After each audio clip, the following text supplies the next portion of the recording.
contribution. The county is the only one who will benefit from this development as it is currently written. Through the county impact fee, they will net over $1 million, which will go towards improving county parks, county schools, and fire protection. There is no guarantee that the local fire department will see any additional funding from this. The county has no parks in Centreville, so those impact fees will not directly benefit Centreville residents. Previous negotiations put the value of growth allocation at $4,500 per lot. There are zero requirements in this ordinance for the developer to invest in the improvement of the town's infrastructure, nor pay for the change in growth allocation. The financial summary that the developer provided is grossly inaccurate. You have a fiduciary responsibility to only spend from this resource if it makes fiscal sense. This ordinance, I believe, does not. In addition, there is no mention of retaining the historic Carter farmhouse, which has always been a requirement of any proposal on this property. The ordinance requires a traffic study, for example, as well, to be conducted, but not until after the growth allocation has been approved. This is backwards. What happens if the traffic study shows an adverse impact? Get all the data that you need, get all the data you've requested, and then move forward if necessary with this ordinance. There are several other shortcomings in this development ordinance and proposal. For these reasons, I urge you to table this ordinance indefinitely. Centreville can do better. Thank you. Thank you. Thank you. Thank you. You must have timed that. Exactly. Anyone 7 else? seconds short. No one signed up? Anybody else? Thank you. We'll move now into appearances. Carol D'Agostino, Main Street. Afternoon. Good afternoon. How's everyone? Good. Good. Okay. I wanted to do a overview of the new grant opportunity that we have been offered.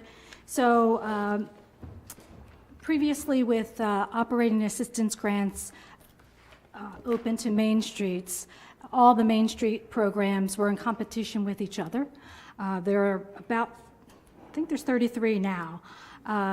And depending on what the program is, you could get all your funds, you get some of it, or not at all. And in this past budget, the General Assembly increased the bucket of money for the Main Street Improvement Program grants from $400,000 to $1 million. So that gave the Maryland Main Street Program some pretty nice options to offer its Main Streets. And currently, there are 3 types of Main Streets. There's a designated Main Street like we are, so we're a full Main Street. There are some towns that can't meet all the qualifications, but can have some of the benefits, and there are affiliate Main Streets. And then the Baltimore City neighborhoods are separate Main Streets. So what Maryland Main Street decided to do is to provide a flat grant to each of these individual Main Streets. So as a designated Main Street, we could apply for $25,000, which basically just means that the application program and process is exactly the same. It's just we'll get $25,000. And the grant was due on Monday, and my goal for the grant was to build capacity. I'm always trying to push out more and more work, but that's time and money.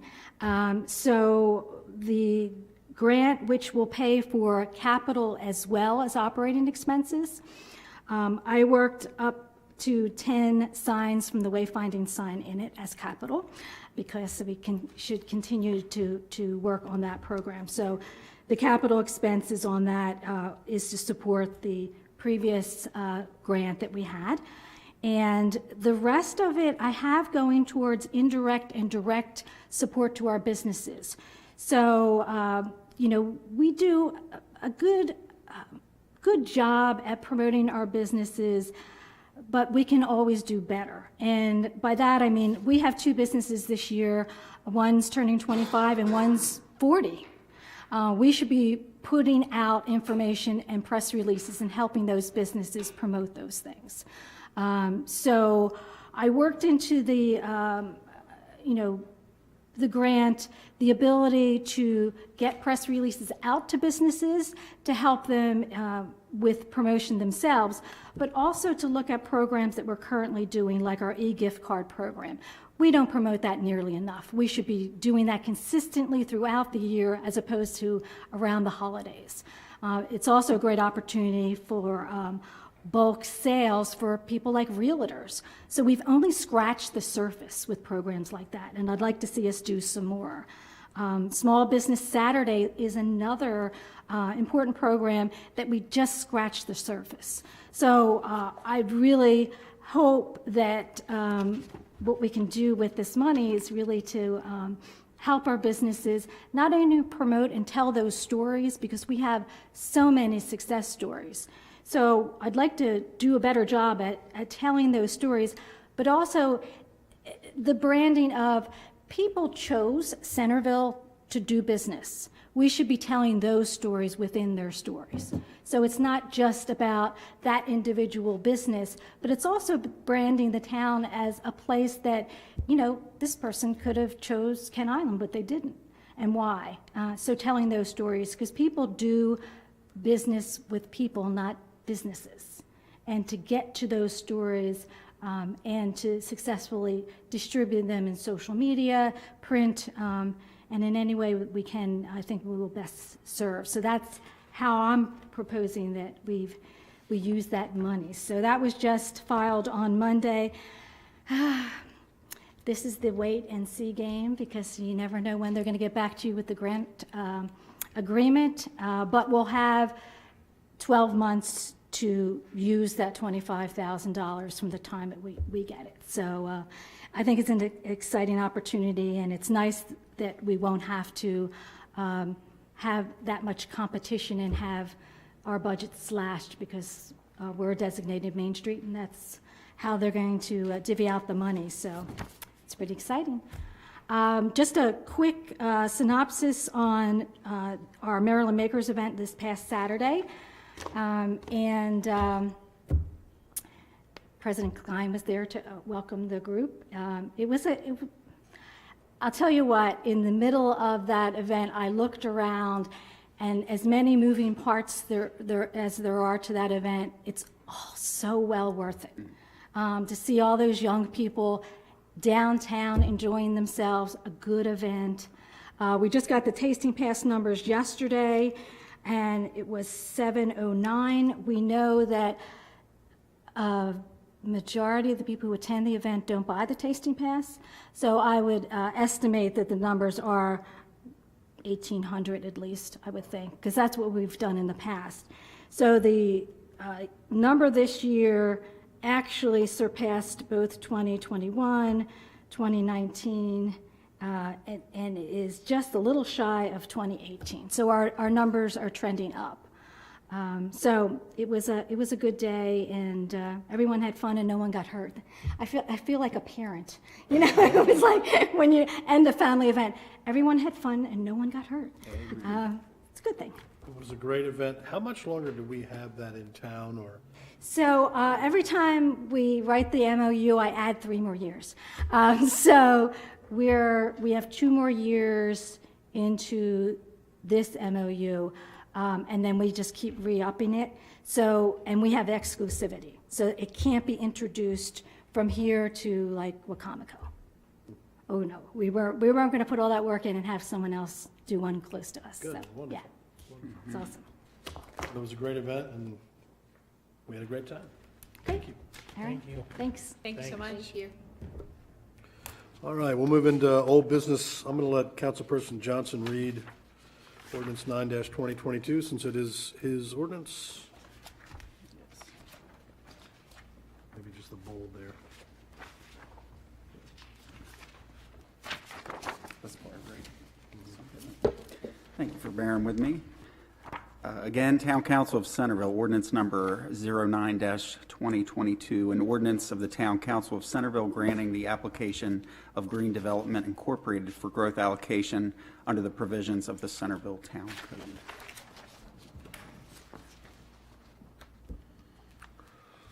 So, we do have a growth allocation in front of us, the growth allocation ordinance that is up for introduction tonight. I would just like to say a few things about this development.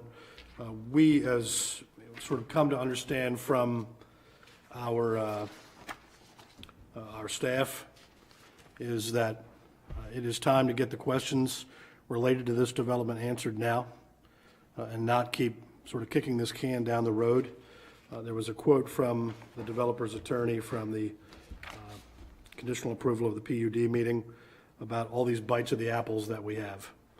And I think we do have a lot more bites of the apple in process, but the fact of the matter is, I think the nature of the fruit changes, and our ability to change the look and feel of this project changes and alters over time, and also our ability to not have the project move forward any further changes over time. And so I believe I speak for a united, I don't want to say that, but I'm going to offer up consensus around getting a number of questions answered before we move forward with town ordinance number 9-2022. Those essentially are the conditions in my mind of the ordinance. I agree that, I've come to agree over time that this ordinance as currently crafted in draft form before us asks a lot of questions, and I am unclear, and in fact am now convinced that we do not have the mechanism, if those conditions come back in a way we don't like, to resolve those issues. So this ordinance is drafted requires a traffic study. It requires a marketability study. It requires an HOA study. It requires an archaeological assessment. If any of those things come back in a way that the town council or the planning commission, the public doesn't like, our ability to claw those provisions back or make changes is dramatically reduced. I think it is time to ask and get resolution to these questions from the developer and not proceed forward until we have those in hand, and get advice to the extent practical from the town attorney. I was about to call you town council with the S, and our town planner, Krista Kubiak and Sharon Van Emberg. Y'all are welcome to come up. I speak only for one council member right now, but I'm not prepared to proceed with this. So, as a point of order, if it's possible, and I certainly welcome the two of them up, I did ask if we could, because there are two issues that I understood that were pretty predominant. I was, of course, not able to attend the last meeting. And so I had a conversation with the developer and imposed upon the developer the criticality of addressing this council's concerns specific to the HOA and its respective fees and whatever marketing strategies have been done. In essence, as it was shared with me, what has been sold to the potential buyers that have been that have come forward and expressed support and interest in living on this development. So if it's possible, I did ask if Rebecca Fleur, who is here tonight, to give us something in writing that at least addresses those two things. So I would just ask for the indulgence of this body to ask Rebecca to come up as well to at least cover those critical points, because that was, and if I'm wrong in that, then correct me, but I was led to believe that those were two issues that were pretty important to the council. And in fact, what I was led to believe was that there were folks that felt that these are two issues that continue to be asked and aren't really sufficiently answered. So my impression was, okay, well, if that's the case, then let's start with those. For me, just respectfully, I'm not interested in hearing any more from the developer until we get advice from the town attorney and the planner, and feel like even some of the documents we were provided today show an absolute just ignoring of the things that we've already said. And so not really interested in continuing to rehash the same things over and over. So do you mind being specific on what Sure. has The not? first one, proposed amendments. We're right back to talking about who's going to maintain things around the trail. I don't think this council could be any more clear than we have been on that topic. And so, it feels to me, and I said this last meeting, like every meeting, they're just flying by the seat of their pants with what they tell us. Things come out of nowhere. And so I'm just not really interested in hearing more until we get advice on where we are. I can't fix that perception. What I would beg is what you just mentioned, though. You said that you don't want to hear about proposed amendments, but you specifically said that there are things that are being asked that they're not providing. And I've sat up here probably 3 times, maybe 2 times now, asking for someone to put together a list of whatever questions have been asked that are overdue. I haven't seen that. The only thing I heard were these two questions. So I'm just curious if somebody up here can illuminate. I can't fix the impression of their answers, and I'm not going to seek to do that, but I just, as a point of order, I've asked that question several times. I've asked if it's something that the Planning Commission could put together. So I'm just curious. If I could offer, one of the things, the HOA issue was discussed at least twice before this body, with several council members saying, what are the fees that you're looking at? Down and de-escalating from specificity to ballpark, rough order of magnitude. What are we looking at? Because someone has been or will be sold a property there. And prior to that, they're going to have an idea what they're signing up for. So what is that? And it doesn't have to go into, it's going to cover, you know, this much for grass, this much for snow removal, this much for HOA administration. Rough order of magnitude, and I went through this with my son. He's looking at an apartment in Gaithersburg.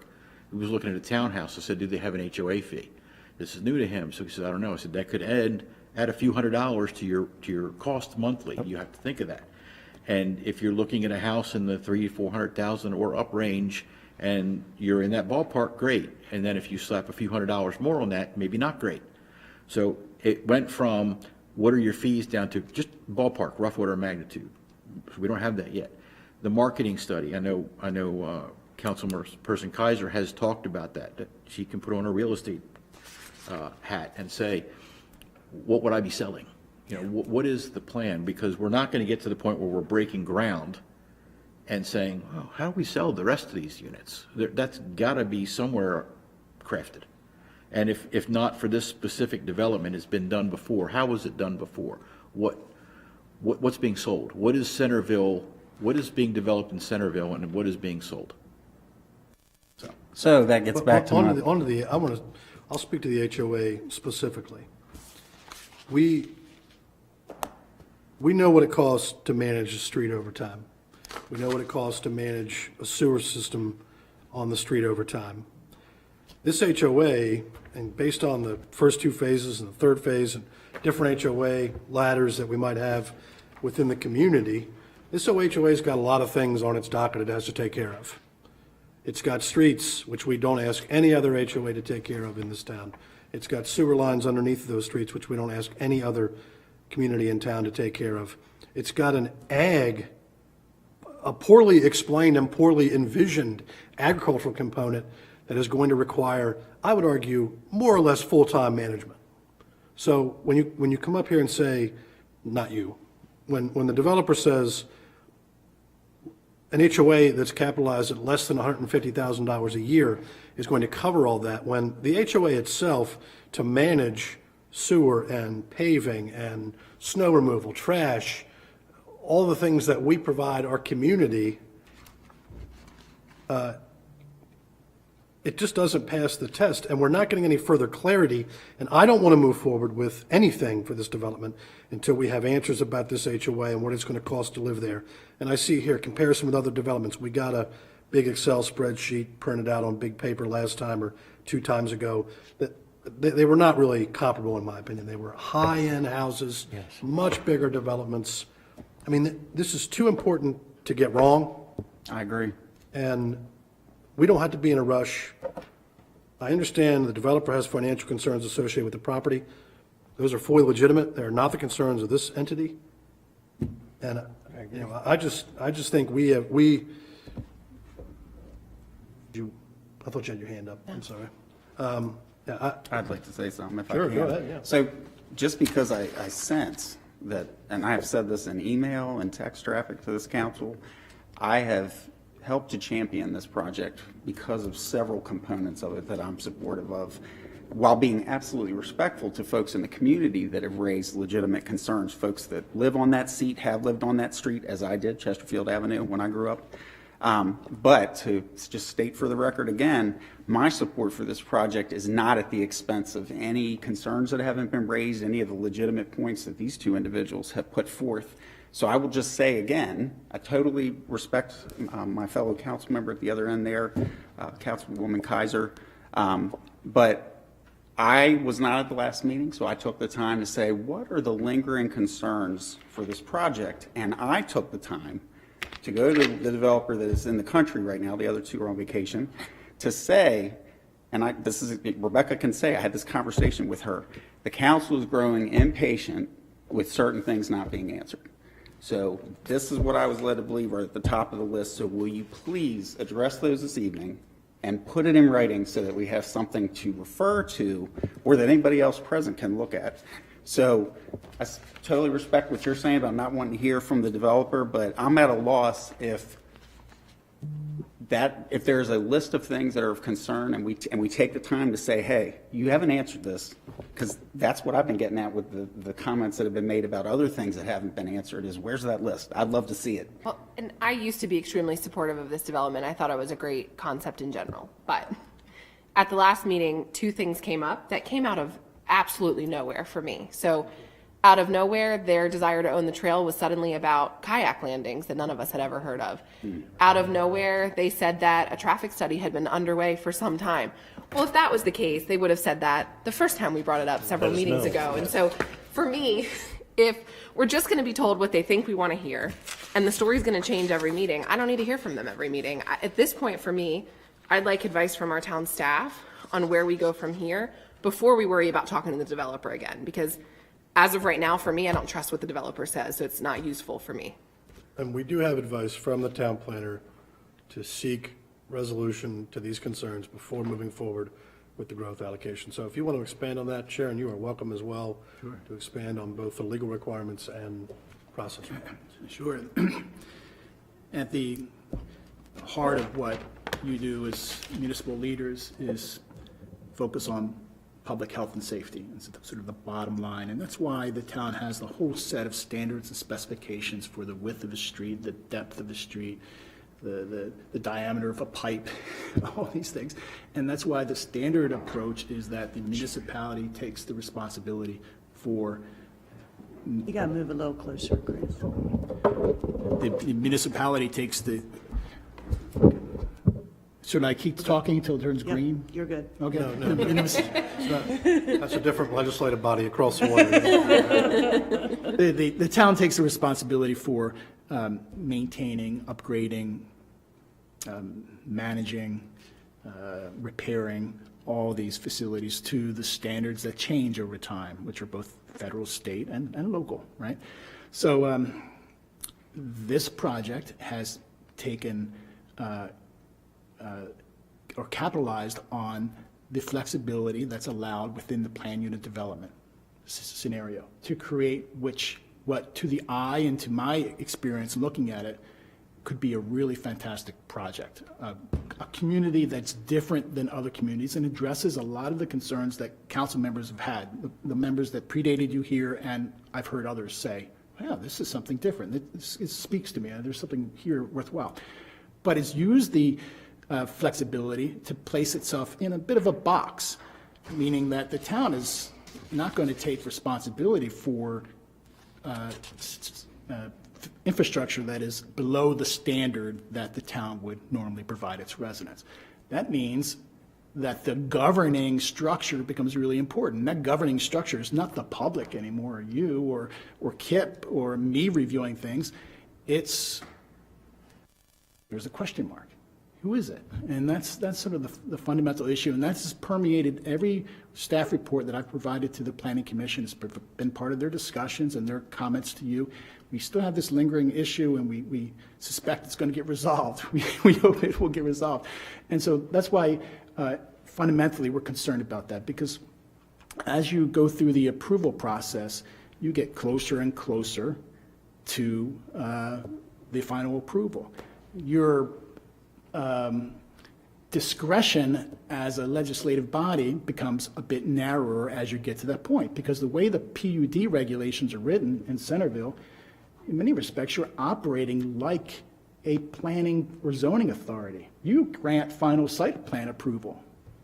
That's unheard of. I mean, that's your responsibility at the end of the day. So your focus then is pretty specific. Now, of course, you can still evaluate the project on its compatibility with the neighborhood and its impacts, and find that those issues can't be resolved and deny it, But here, with growth allocation, you have a fundamental zoning decision to make. is it in the interest of the town, yes or no? And based on that determination, you can say denial or approval. So you have as elected officials, you have the greatest, maybe the word leverage is the wrong term, but the greatest discretion to protect the interest of the community, here and now. If you approve the growth allocation, you're moving into an approval process. And that's a sort of simplistic way. You're moving towards approval. And because you've already approved the concept plan for the PUD, right? The Planning Commission reviewed that concept plan and gave a favorable recommendation. The Planning Commission reviewed the growth allocation request and gave a favorable recommendation, with conditions and concerns, of course. But, there's some momentum going. So if there are lingering concerns, when I began to understand that the council still might have had lingering concerns, we thought, wow, it's perfectly reasonable and acceptable to get them resolved, so that you don't have to try to get toothpaste back in the tube. Right? So that's where I'm coming from as your town planner. It's particularly those issues that are related to the governing of the physical form of the development. Very important. I think there's always been this other time off in the future to answer these questions. Yes. And this panel has kept, and the Planning Commission has sort of kept clicking by some of those points and saying, all right, you get answers to these questions at some other time. My philosophy at this point is, let's get the answers before we move any further forward. The other issue that's aligned with this is perhaps the elephant in the room is, the most obvious one is the wastewater treatment capacity in the plant. And again, that has permeated the Planning Commission's discussions and its concerns communicated to you. And in our staff reports, we've always said the staff can't give you the assurance here and now that capacity will be available. And for natural reasons, because there's a whole lot of implementation work going on that involves the town manager and all that. But right now, here, I can't say, as your town planner, that the capacity will be there to connect this when the project is ready to go. Even though the PUD states pretty clearly that we should be able to allocate 100% of the allocations at the time that we grant the permit, the PUD. You have to have a finding that the allocations are available at the time of approval. Which we don't have, in your opinion, can't get. Well, you may be able to get that at some point. So if you were to kind of, if you were to approve the PUD, approve the growth allocation, approve the PUD, you would effectively have to create an interesting phasing strategy. And that's a commitment to approval. The question is when the allocations are made, when the connections take place. They may happen down the road, but you're going to connect. Because you're not going to approve a project, right, and then withhold unreasonably the allocations. And you naturally set yourself up in some contention because you may have a different strategy than a developer would. A developer has to, under the growth allocation, start cracking on the implementation 3 years. And you may say, well, we've got some priorities that we'd like to solve besides residential in the next couple of years. We don't know what the future holds in the near term once you get into the plan. So there's uncertainty there that requires some thought about how it gets parsed out. And if there is uncertainty on that issue and on the management and the structure of the infrastructure, the on-site infrastructure, it's time to get those answers, get those questions answered. I agree. I think you have the most discretion you'll ever have right now. And so if you have concerns and large concerns about the management and structure of how this is set up, now is the time to get those answers. That's not saying there won't be opportunities in the future. And there might be decisions that you make that make some of these not as important. For instance, if you decided all these roads have to be made public, well, then the HOA funding part is maybe not is a little less of an issue. They only have to maintain a lot less. The reason it's so important is because they want these to be private. So that is, you can't have both ways. So you all could decide you want these public, well, then that issue becomes a smaller issue. But as it is now with the roads private, that's a big issue. So if we decided we wanted all the roads to be public. Let's just say we did that now. What is that action? Like, I understand it in the context of 922, it's a condition Right. to the growth allocation. What is it in the context of us doing it tonight? They would have to redesign. I mean, we wouldn't be able to approve this project yet because they would have to redesign it in order to make it comply with the public standards. Well, we had a standing request from last meeting that we withheld on the public road issue, waiting for full council. I guess, my question is there a way for us to, first of all, if we require public roads, does the concept plan go back to the planning commission?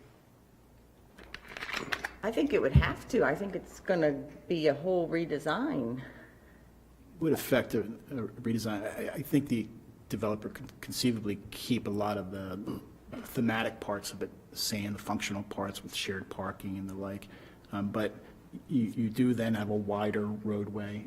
There is only a 20-foot right-of-way now through which that 12-foot Wooner runs. That right-of-way may need to be wider unless there is some type of flexibility that's granted with respect to this public street standard. Is there flexibility in the PUD?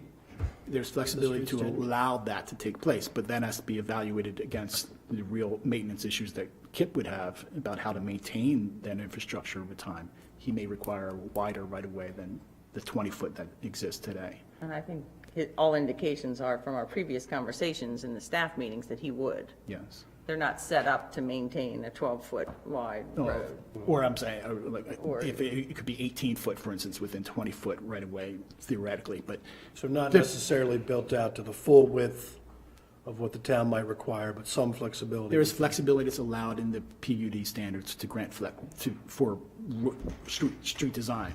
But still, that has not been vetted in any way through it. But our sense is, and clearly Kip is set, that he needs a certain right-of-way width in order to maintain, to store snow, to repair what's under the road, and a variety of other, that he can speak to. Is there flexibility within the TND? If you take the PUD away for a minute, does that same flexibility exist within the TND? So, not as much. I don't know the specific answer. Okay. And I don't have my code with me right now either. Well, I am supportive of public roads in this development throughout all three phases, all streets being public. I am too. I'm not, just because I think it changes this entire project and is going to just turn it more into a traditional development. And what I like about it is that it's something different. And so I am in favor of leaving the streets as they're currently proposed. What if it was built out as a TND? I think, we passed the whole Wooner thing and the changes to the PUD, I think, because it was an attractive project. And so I'm not, at this point at least, so I guess at any point, if this is the moment, I'm not going to say I would require all public streets personally. I am, just to be clear, I'm supporting public streets because of the long-term exposure of this project to the town taxpayers. It's not out of any hostility. No, I understand that completely. I just, Different. For the same reason, I'm in support of public streets.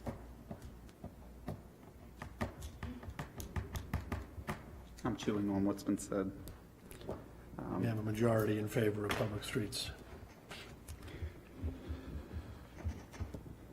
I mean, if the flexibility in the PUD, I guess I'm curious about maybe Kip's take on this. Yeah, I don't expect you to know the zoning code off the top of your head. But if the flexibility in the PUD works for the town, then streets that are up to the PUD standard or have that PUD flexibility, if that doesn't work for the town, we should talk about that. There's some flexibility here in the sense that the streets could be one-way. One-way streets don't need to be as wide as the standard town two-way street, right? So there's some planning that would have to be thought. And just like this, the initial concept here was not for a one-way street system, but it made sense because they were trying to create some access to front door access via car. So it only worked if you had a one-way system. Does anything in the PUD or the TND would any zoning in place right now require them to forego the centralized parking altogether? Any requirement? Like they have to have road frontage on the road, or Every house does have frontage onto the road. But I mean parking, maybe I meant parking. The standard in the code requires parking on the lot, but the PUD standards allow flexibility with respect to So we could that. retain that and still have a public street. So Yes, okay, yes, you can still do that. okay. I'm comfortable with that. Yeah. I like that. I want to make a motion that we table ordinance 0-9-2022 until we get all our questions answered and with the discussion we had this evening. I'll second that with a question, if you'll entertain it in the discussion portion. Sure, go ahead. So I am curious, just as a point of order and clarification, this was on the agenda tonight as a first reading. I know I didn't request that, so I'm just curious, wanting to address what you said earlier about feeling pressured. It doesn't seem like anybody up here put it on the agenda for that. So I'm just curious. That may not need to be answered in order to vote, but I just put that on the table as a, It was talked about at the last meeting to put it on as first reading Yes, tonight. because we had a full council. and I guess that just, I support tabling it. I find myself completely perplexed at the passion up here around not being ready if this group asked to put that on the agenda this time. I guess I'm trying to understand. I don't mean that to be negative to anybody up here. I think we asked for it, making no promise that we would do it. And we've received more information in the intervening weeks. And I'm so- just trying to understand, but at any rate, I second that. And I for, would say, I'm sorry, I don't mean to interrupt, but I try to be dispassionate about this stuff and make good decisions, but I would just say, like, the state of these questions, which we have been asking for quite some time, is in fundamentally the same place as it was 3 or 4 or 5 months ago. Exactly. So where is that list of questions? Can I just ask that It's one the more time? HOA. It's even if it's you all just the consider conditions. these Marketability two, I study, just- the traffic conditions- study. this is inadequate. Yeah, the If this conditions is where they from- are on marketability and HOA, it's inadequate. So I just draw your attention to the packet that was put together, and I'm assuming, the findings of fact. Sharon, are you the author of that document?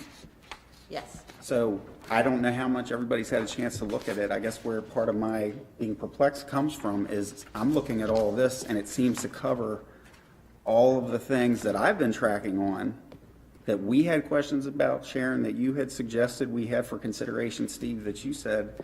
And so I'm not trying to be argumentative, I promise you. I've asked for that list before. I'm not seeing it. I'm hearing specific things tonight, so that helps. Well, they're in the HOA, the road conditions. concern. The problem is if this HOA study comes back and we're like, wow, this is absolute junk and we don't think it's going to work, we've already given away the growth allocation. No, just to be very clear, I absolutely support the tremendous value of the growth allocation, want to get it done right, as you all have said. So I just want to make sure that as we have a ton of information on the table, we are explicitly clear after what's been said about the developer tonight on what is owed. And if we're of the mindset that we're not going to get that, we don't like what we hear, then I would almost ask this evening at some point to call the question on, do we just want to can this thing, or are we going to give that opportunity to answer whatever remaining questions we have on the management, et cetera? Well, we have now declared,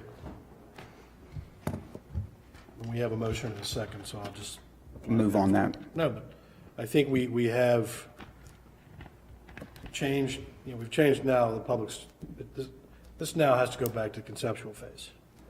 Yeah, we're gonna have to see how drastic the changes are when they comply with that, making the roads public. Which changes the HOA structure. So by no means do I expect, do I want to can, any of this stuff. Let's let them come back and meet our needs and see what we can do next time around. In my opinion, the questions are the conditions from the growth allocation. They've been sort of in the ether for a long time, and my issue is, as Councilperson Kaiser said, if we don't like the answers, we don't have a ton of ability to go back and say, this is a problem, we don't want to move forward. Absolutely agree. All those in favor of tabling 9-2022, say aye. Aye. Opposed? Thank you. I have misplaced my Mr. agenda. President. Yes.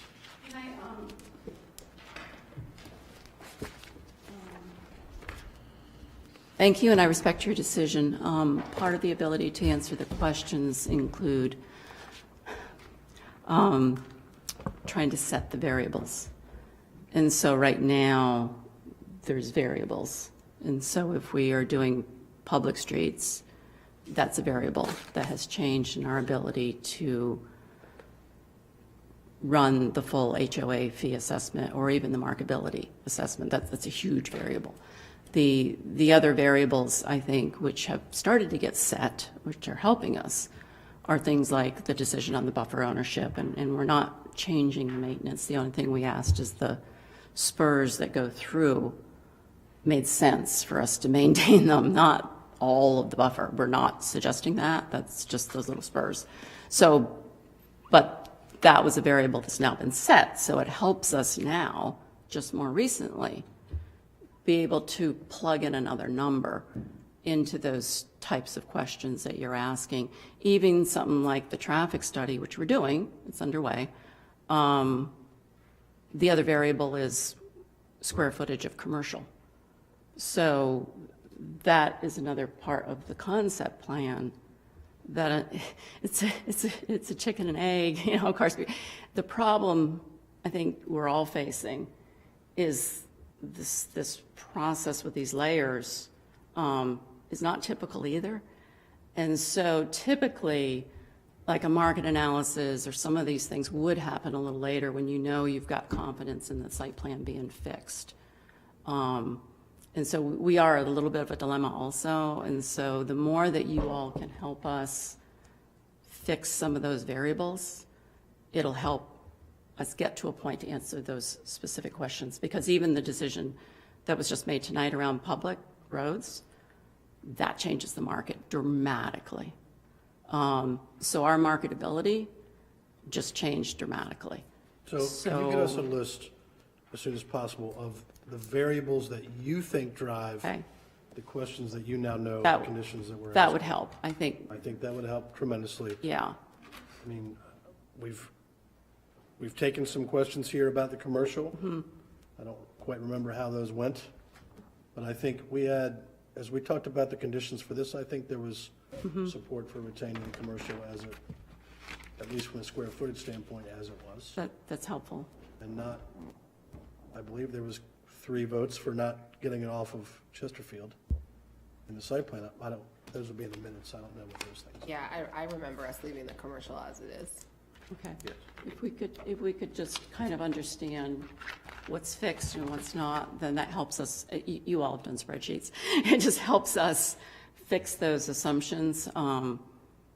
Because believe me, we are trying to answer your questions. It's just that the variables matter a lot. And another big one just got decided tonight, which brings us back to the drawing board in a big, big way. So thank you. I will work with the staff to try to see if we can figure out what's fixed and what's not based on council decisions to date, and we'll do our best. These studies are underway. It's kind of a moving target. So I don't know. I just wanted to share that.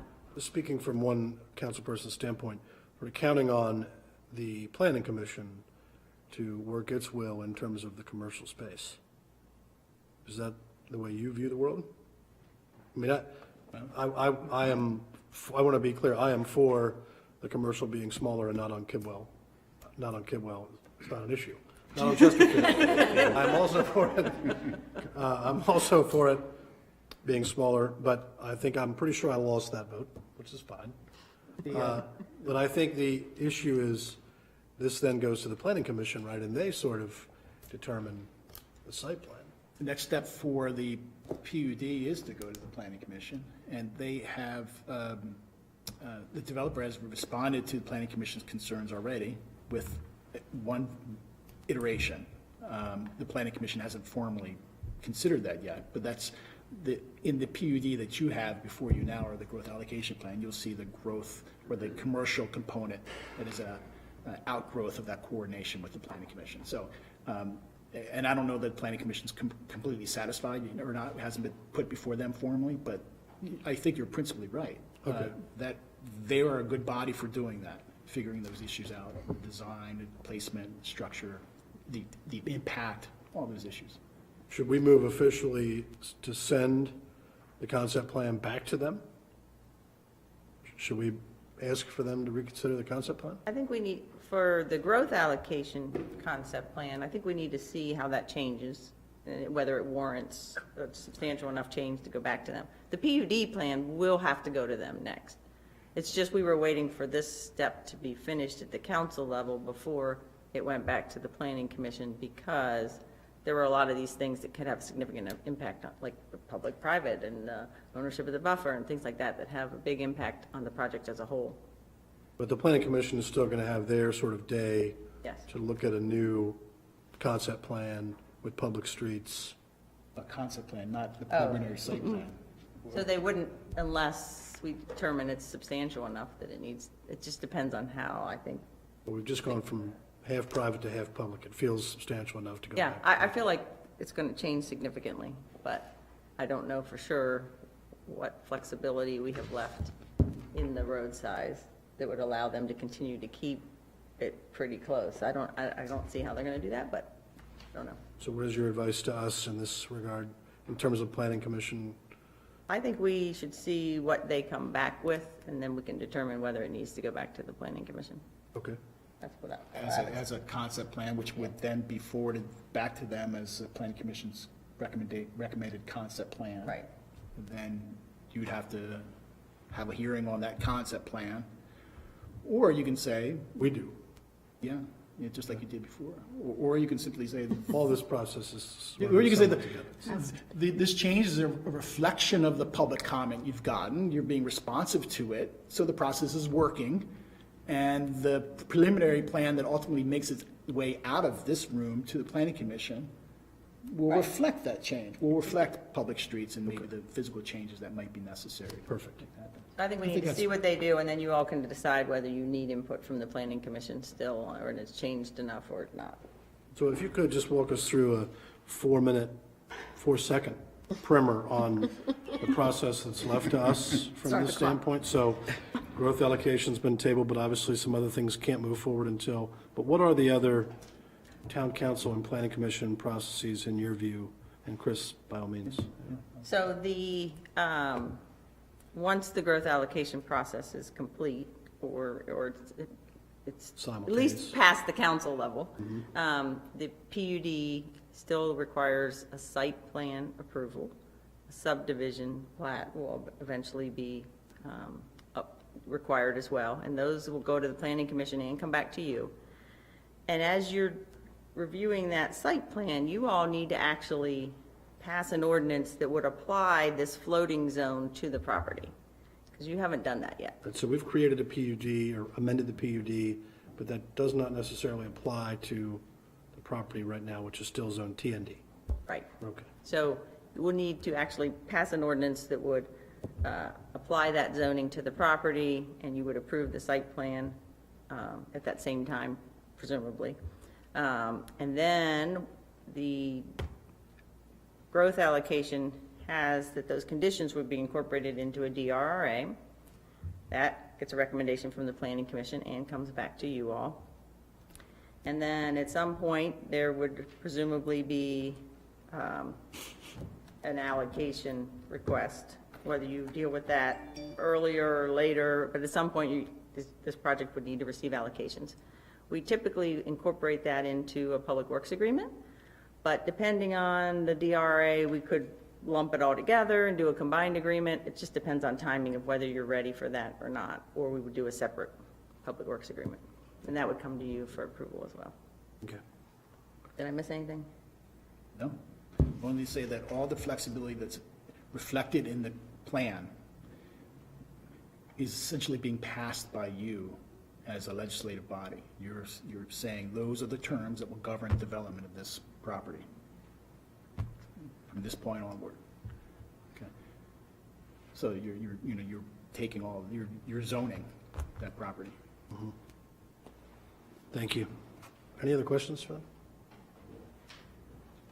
Thank you very much. Thank you. Okay, thank you. So we'll, just to be sure, we're going to get a list of everything that's fixed at this point, that we can assume is our assumptions. We're going to have a long discussion on Thursday. I'm going to be on a sailboat.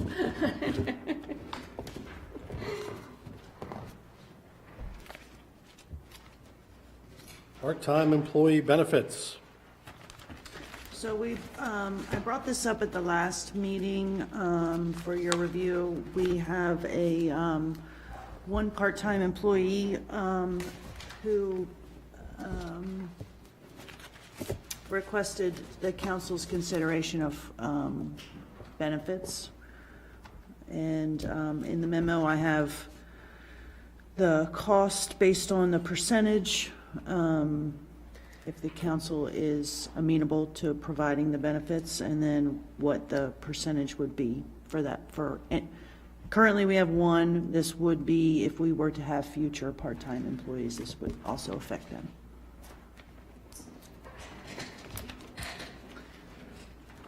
What percentage do we do for full-time employees? Full-time, it's 85/15. And as the memo says, this was not in your budget for this year, so, or for the coming year, the FY '23. So to cover this coming year's cost, if the council were to approve, there are remaining expenses that could be encumbered, that would cover that cost in the current FY '22 budget. Council has a memo on this. Is there a motion? Yeah, I'll make a motion to approve healthcare coverage for permanent part-time employees working 20 hours or more per week with a premium cost share of 85%, and in whatever, the same split as full-time. And encumber FY '22 remaining expenses from the Main Street and Economic Development budgets to cover the cost for FY 2023. Second. Motion's been made and seconded. Any discussion? I just want to say, I hope we don't get in the habit of hiring a bunch of part-time employees. I think the work that our town staff does, really requires full-time employment in a lot of ways. And so, in my opinion, happy to right what feels like a wrong for one part-time employee that we have, but I hope we don't see this policy used all the time, because I just don't think part-time employees are what we need overall. That is why I am opposed. And I actually just have a comment. So I'm in favor of this, but I just think it would also be helpful if, between finance and if it's the town manager, that as we have things like this where we make a decision and we are in part able to support it because there's funding available in the budget cycle that's already been approved, to just have those things called out so next year when we go through the budget cycle, we can kind of say these are the things that were approved that could generate an enduring requirement, because this is something that's going to live on beyond the funding that was available, that happens to be available this year. So that'll be a question, just open book test, that I'll probably be asking next year when we go through the budget cycle, is what are those things that we approved that we had the funding for because maybe we didn't spend it? Does that make sense? Yeah, well, this coming budget cycle is going to look very different from last year's budget cycle, because we start the 5-year plan where you will see knock-on effects. Which I'm very excited about. I'm opposed to this because people working 40-hour weeks are doing more work for the benefit. I'm against providing full-time benefits to part-time employees. But with that, we've got a motion and a second, and all those in favor say aye. Aye. Opposed? Nay. Thank you. Moving to new business. Public Works purchase request follow-up.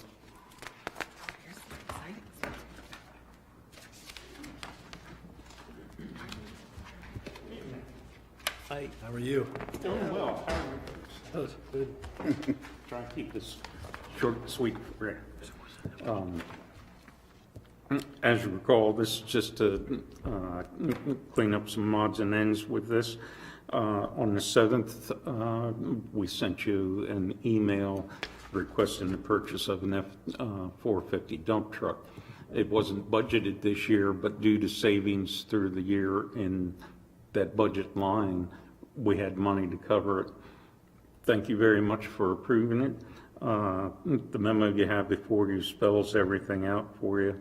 It was to replace a truck that would have been slated for this next budget year. However, it wasn't put in purposely this next budget for reasons of trying to keep the budget as tight as we could. With the savings, we were able to purchase it. You see, I got 3 prices. We had to do a 500-mile radius search to be able to find a truck that fit this, and these are the only 3 that we found at the time. We were able to get a fleet discount of $3,100 off of the price of the truck also. Therefore, I'm just asking for formal approval, motion and approval to approve the purchase of this. Even, we've already approved it though, right? Okay. We have to read it. Have to read it, yep. Right. I'll make a motion to approve the purchase of a Ford F-450 dump truck from Apple Ford Commercial Truck Sales in the amount of $66,400. Second. All right, all, Unanimous. should be, Synchronous second from 3 of us. all those in favor say aye. Aye. Opposed? Thank you very much. Stay there, Kip. Appreciate it. Happy dumping. You should probably stay here. Stay there. Yes, Chip please. wants you to stay there. We're about to talk about trash, so. Oh, Give it over to Councilperson Johnson for bulk pickup option for the community. Yeah, so I'll tee this one up, and then I'm going to ask Kip to jump in. So just to refresh everybody's memory, it was a few meetings ago that I had some conversations with folks in the community, just asking, what was the reasoning why we no longer do bulk pickup. So I asked that question before the meeting, and of course, the information I received back from Public Works and from the town manager really helped explain and justify why we are no longer doing that on behalf of the town. So that being said, I asked if we could do some sort of hybrid solution where we didn't get in the business or get back in the business of doing bulk pickup, but maybe we could approach some of the vendors in the area that do that, and if, just thinking out loud, if there were, say, a quarterly option, 4 dates in a year, and if you wanted to do this, because it would be a Centreville day for the vendor, maybe they could offer some sort of discount, that kind of thing, that would make it attractive, but that we could market to our community that, hey, we can't do it anymore as a town, but here's your opportunity. So that was something that I had suggested that Public Works had taken on. My understanding is we're not quite there yet to have those options, but that there is also a timely update on some of the pickup, I think, of yard waste. Is that waste. something that you may want to talk about in place of that? Yes. Before we get into that, I mean, so other towns provide this bulk waste pickup. So if you want to get rid of a sofa, the town of Easton will come and take it. Some places, yes, some places do. Other places, because the county has their so-called convenience stations or transfer stations, most people know them as, they're not usually far, and the people can haul it themselves to dispose of it there, or have a friend or a neighbor or family member haul it for them.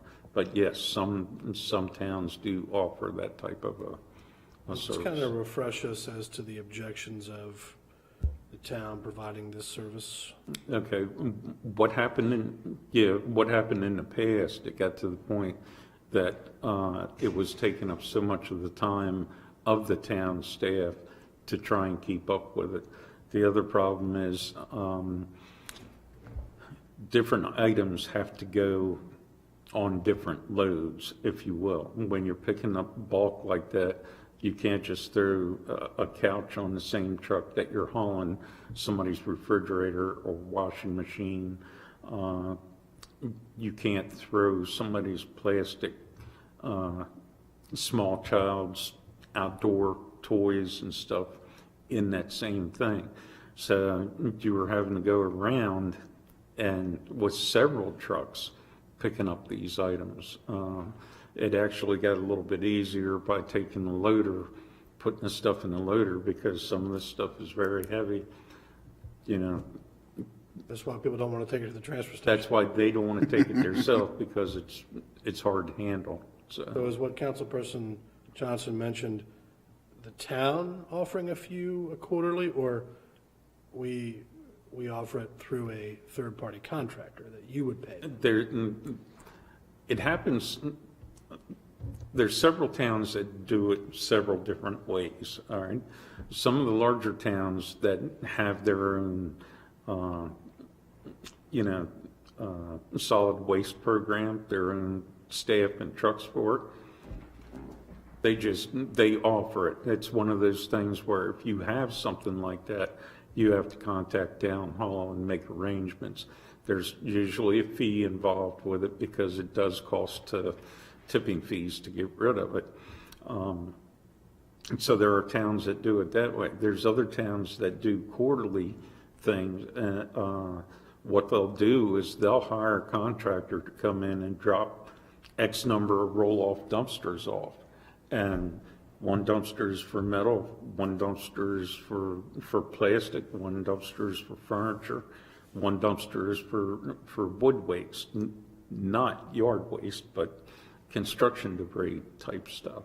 And I've seen it done both ways where an employee stands there and you have it for a Saturday once a quarter, and a town employee stands there and says, you put your stuff in this dumpster, that dumpster, wherever it goes. People and are they still kind of hauling police it to But the some people are place still that- hauling it. Transfer station's right there. What is ideally your vision for providing this? Just bank on the transfer stations? Ideally, that gets the town out of it, but it doesn't do necessarily just service to the residents. How much illegal dumping do we get calls for in Town Hall? Like, is this something that comes up often? It's not illegal dumping as much as people putting it out with their household Right. garbage, thinking that the garbage company's gonna, Yeah, I mean, that's care problematic, of it. certainly. Then what More hap- problematic so- to me would be people dumping their trash on private property. So if somebody pulls a, Barca lounger out to the side of the road, yeah. and the trash man's not gonna take it, what do you do? What does the town do? They get a notice from the town that it has to be removed. Okay, Yeah. So, okay. So we're not prepared to move forward with any options tonight? No, and to be very clear, the folks that asked for something, what I gave back was, this is something that, from what analysis I have seen, it's cost prohibitive to reintroduce it, at least as of right now, and I know we're not looking for new business to get into, if you will, but that we would explore options. And so this is something that we're going to continue to investigate, and I think talking to some of the folks that are in this business to say, hey, do you have any kind of business model where you can get payment directly from the resident, but if we help market a specific day where you have an economy of scale to where a discount could be given, then we could at least promote that as, hey, and meet in the middle, if you will. So I can tell you that when we did go through a transfer stage, or at the time when the town decided they weren't going to do it, it's not like we just stopped. What we did was we put it in the municipal solid waste contract that the contractor could add a term in there for picking up bulk waste if they were contacted by the resident. And it was, that was the way it was set up, and it would actually work well for the residents that took the time to call the company and say, I have a bulk item. They tell them what it is. There was already set fees on what it was going to cost, and they'd come out and do a special pickup for it. Are they paying, but they're paying the contractor? Paying the contractor. It's not nothing to going do through the town or anything that way. And that first term of that contract, which was like 5 years with that company, some people took advantage of it, but very few of them did. When we rebid it again, the contract again, it was hard to find contractors that would honor that same type of contract. So that was where it went off the rails per se, and there wasn't anything offered at that point. I see. Thank you. There's yard waste stuff? too? Okay, did you want to talk about that other item? I know there's a That- hiccup with yard waste. yeah, there's been a hiccup with it. You may have heard a little talk about it, or I may have even spoken to you about it, but as it turns out, we have a contractor that picks up the yard waste every Monday. The yard waste was hauled to Baker's landfill, and that's where it was disposed of. There's something that's come up with their permit for the waste that they actually take. It allows them to take wood as far as tree limbs, tree trimmings, stumps, and that type of stuff. What it doesn't allow them, there's another permit that's needed when you start to add leaves, grass clippings, vegetable trimmings from your garden, those kind of stuff. So MDE has told them, look, you either have to get this other permit, which is a rather long involved process, or else you have to stop taking it. So it just happened that they notified our contractor. Does the contractor have the permit or the No, bakers? the landfill has the permit. So anyhow, landfill notified the contractor, for argument's sake, on a Wednesday. We were trying to figure out what to do with it. We thought we had found another landfill in Queenstown that could take it. When all was said and done, the same thing has happened to that landfill, so they couldn't take it either. So, for lack of a better term, we're stockpiling it for right now, not with the intentions of it being there forever. Where is it? At his yard? No, it's not at the yard, it's at the farm. So, This is something I can take up with Todd Mon next week to say, because this is going to be affecting the county as well. So to say, okay, how do we fix this? because that was the other thing, I talked with the county to see if they have any permits for such stuff, because they do take it at their convenience stations, okay? There's no permit required for them at those stations, and what they do, they collect it. They bring a tub grinder in every so often, once or twice a year, and grind it up, and it's just made into compost then. So that was the direction that I was kind of looking to see, but I'm trying to get answers from MDE to make sure there's no permits required for us to do that. I need to get you prices on what it's going to cost to grind this stuff up like that. The other thing is, if it gets hauled to mid-shore, and I'm not even sure that they collect it at this point, but if it gets hauled there, there's going to be an added charges or fees for that. Not only the tipping fee, but also the mileage for hauling it and everything. The way our contract is with our yard waste contractor, it was to go to Baker's. And because that was so close, the price isn't going to be the same. And they're not equipped to haul the waste that far away, the way they're collecting it now. So there's several unanswered questions. So MDE is saying you can't dump bags of leaves and garden waste now? Bags of leaves, garden waste, lawnmower lawn trimmings and that kind of stuff. I'm stunned at the bureaucracy here. It is, Yeah. because. Yes, it very much is. Because the same process happens at Queen Anne's County that happens at Baker's. I understand Bring in a that. tub grinder, and they bring in a tub grinder, so what's the difference? The difference is that Money. is the permit.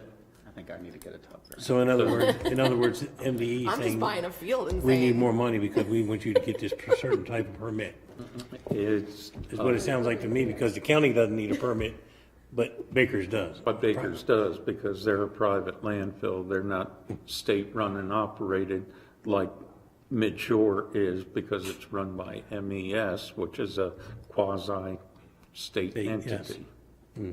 So, as well as the other landfill that I checked with in Queenstown. It's a private What's the landfill. other landfill in Queenstown? I didn't know there was.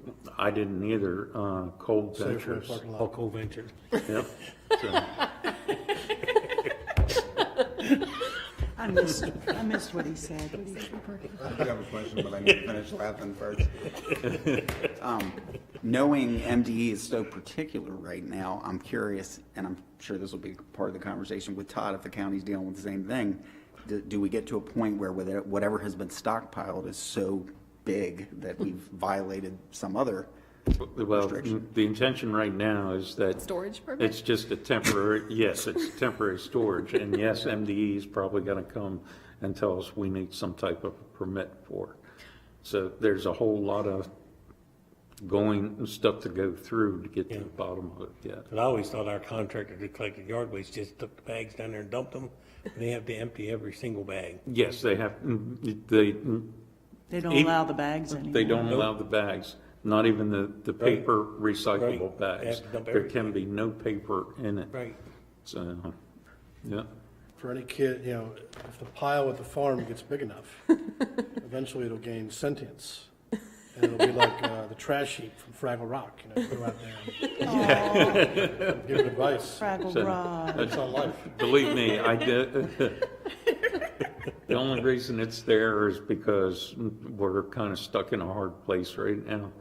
As far as I'm concerned, that farm needs to stay pristine, and it's under a microscope already. So I don't want anything like that to continue. It's just. So what are you else gonna do when we Eric go? brings his couch there? Because we didn't do bulk pickup. We'll sit on the couch, we'll sit on the couch while we burn this trash heap to the ground. Well, if there's anybody that can Strike that figure from the this record. out, I think it's you and your team, and like you said, since We'll get Todd and the county are going to be dealing with the same issue, so I think Yeah, and that was, because it wasn't Todd that I talked to, but it was just very strange to me that the state doesn't require the county any permits for these stations that they have. So, but the thing is that it's not meant to stay there. It's a collection site. Right.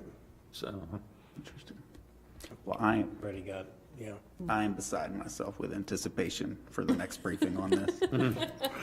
well, I hope I have Include a any briefing business for you. venture opportunities.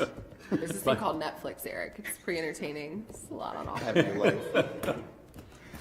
thank you. Okay, so, Don't leave him hanging. Wow. That was a dad joke. Wow. Yeah, That may total go dad viral. joke. Total dad joke. I got nothing left. Don't leave him hanging. Motion to adjourn. Withdrawn. Newstown slogan. All right, we'll move into reports of boards and commissions. We'll start with MML, Maryland Municipal League, I have nothing. Economic Development.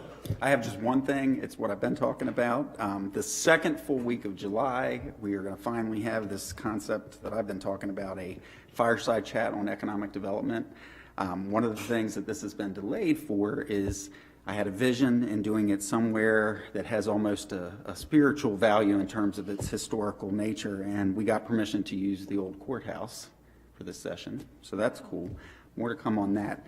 But as Chip has also been talking with our county counterpart in economic development, Heather Tonelli, she will be there, Linda Friday from the Chamber of Commerce. And while there will be a select group of folks to kind of talk about what could the future be and what should it be for Centreville, and kind of reflecting from the county vantage point on the fact that they just finished their comprehensive plan.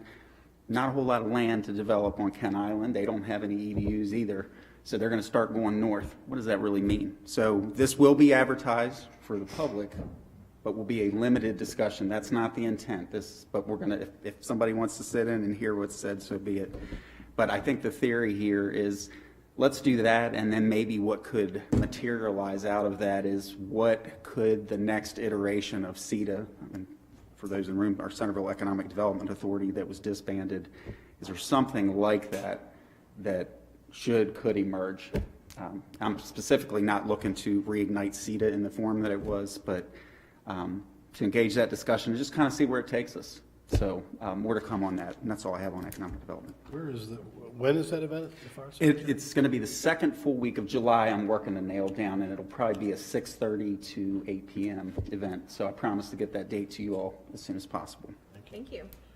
Park Advisory Board. Couple updates. The picnic tables and the grills have arrived for the Wharf Park, which is very exciting. And at the last meeting, the Parks Advisory Board made a motion. They had some leftover grant funding, and they made a motion for purchasing 4 bulletin cases for the Wharf Pavilion and then 4 additional swing sets. It's going to be 2 swing sets for the Millstream Park and 2 for the Wharf Park. And one will be for the 2 to 5 age group, and one's for 5 to 12. While we're on the Park Advisory Board, I had a concerned citizen about trash cans for the wharf, where the picnic tables are. Yeah. You see people leaving their trash all over the picnic tables, and there's no trash cans down there. I know they were discussed in part of the grant funding, so I can. We're talking about trash again. Yeah. Right back to trash. It's part of the plan. Right back to trash. Trash cans are at the Well, farm. what we'll do, Yep. Trash Tell 'em to man's take it up back. to the farm. if they don't have a permit to leave the trash, we're gonna fine them. The people, if they bring trash, you take it with them. I mean, that's Yeah. Yes, big that- hope. It's supposed That's- to be trash in, trash out, but. Yeah. That's the way it has always been. However, with the grants for the picnic pavilions and everything, yes, trash cans are included. Okay. All of this stuff has to be assembled and moved out there and installed. So there would be trash cans at the picnic pavilions. Okay. Well, I got you here. I forgot something else too. Yep. Weeds, you know, at the Hope Road intersection, the triangle, everybody brings it up. They say that there's weeds in there. State highway. I said, I thought, I'll ask Kip, but I think it's state highway, but I can Yes. ask him if he can pull them if he wants to. Yeah, it is. It is. Come go out there and spray them. That belongs to state highway. There was a time in the past that it was landscape. Yes, when it used to be mulch and caught on fire. Right. All It the was time, yes. tall grass and people complained because they couldn't see. But yeah, it's all. state highway. You volunteering to help? Yep, I'll go out and spray them. Yep. Okay. Thanks. That was it. That was it. Councilor Governments? Nothing, no meeting, not till September. Right. September 14th. Planning Commission met last week for another work session on, it was a regular meeting of the Planning Commission dedicated to workshopping the ongoing comprehensive community plan refresh. And I think, just so council knows, on infill lots only, we have just less than 900 lots. If these places were built out to their fully zoned potential. And I think that the Planning Commission is starting to grapple with what that looks like for the town in terms of traffic and open space, any other emergency services, any other number of things. I would encourage folks on the council and the public to look at that map that has been put together. It's the sort of designated growth area that will eventually run Centreville all the way out to 301, out 304, and really sort of accommodate most of the town actually out to 301. And much of the growth in this vision, virtually all of it in fact, happens east of 213, so you sort of shift the growth pattern away from 213. There was a lot of discussion about traffic. Several members had sat in traffic on 213 to get to the meeting, so it was on people's minds, and whether or not the town can handle 875 more units of development, given its current infrastructure capacities, some of which seem to be terminal. There's no way really to get around 213 other than 301, not always an option. So the Planning Commission, I think, had a wide-ranging conversation, really starting to grapple, looking ahead beyond kind of what's in front of them now. So it was a good chat. Can we go back to MML now that my mind has moved on from the leaf permit and I've woken up? The MML summer conference was last week, and we attended a lot of great training. Staff and councilperson Keel and I were there. I did have to leave early for a family emergency, but it was really good. Carolyn and I sat through a very, very long training about the Open Meetings Act, which was fascinating, almost as fascinating as trash, and just a lot of really, really good training. And speaking to our colleagues from around the state and especially on the shore. And I did, I forgot to tell you this, Carolyn, I did volunteer to serve on the Eastern Shore Association of Municipalities Legislative Committee. Ooh. So maybe I'll have additional MML updates in the future. We cannot wait. That's all I got. We'll move into reports of department heads, starting with the town manager. Okay, I would like to start with something brought forward to this body on the 19th of May before a significant number of our citizens where it was overtly implied that this council was not following process, and that thereby the staff was not following process and adhering to town code. Specifically, it was said that we didn't follow section 170-31.8 and post on the property that there were going to be public hearings. 170-31.8 applies to critical area variances, not program amendments, which was 170-31.10, which applies to what we did. We were under no obligation to post on the property. We followed proper procedure, posted in the newspaper, which 170-31.8 applies to critical area variances. So we were following the code, and any indication that this body or our staff is not doing so, I felt was somewhat inflammatory, but misplaced. So I wanted to correct that on the record. Thank you. Thank you. Thank you. Next, so we have talked over the many months about the footprint for our police headquarters, to include possible renovation of the wharf building. There was a prior effort done that utilized the entire second floor of that building, which is unusable right now, and that was done by Torchio and Associates here in town. We'd like to dust that off and look at that and see what that cost would be. I'd like to proceed forward with council's permission to kind of look at that and see what it would cost the town to renovate that second deck so that we would have a footprint that would allow for maximum capacity with our police force. And I'll be bringing you more details on that. I want to follow up on Councilperson Kaiser's discussions on MML. Extremely good sessions. I attended 2 sessions on the first day on grants, where to get them, how to get them. We've hired a grants writer, but it's nice to understand what's in the background, particularly that there are times during that process that there are things you are allowed to do during the allocation process, and making sure that we are, if audited, complying with all the rules that govern how this process goes forward. So it was very informative.